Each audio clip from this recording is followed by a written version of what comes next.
ఆత్మదేవుడు అంటూ ఉన్నాడు, యేసయ్య ఉచితముగా ఆయన నీ దగ్గర నుంచి 1 రూపీ తీసుకోడు. ఆయన నీకు ఇంత కాస్ట్ అని పెట్టడు.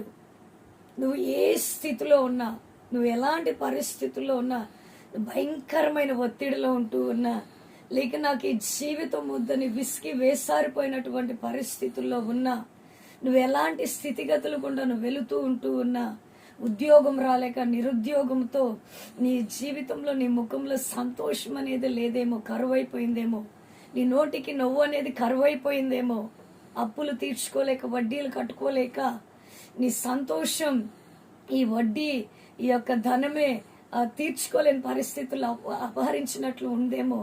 అయితే నీకు ఒక మంచి శుభవార్త, నువ్వు కలుసుకోవలసినటువంటి వ్యక్తిని కలుసుకో. ఆ వ్యక్తి ద్వారా నీకు పరిపూర్ణమైన సంతోషాన్ని నీకు దేవదేవుడు దయచేయబో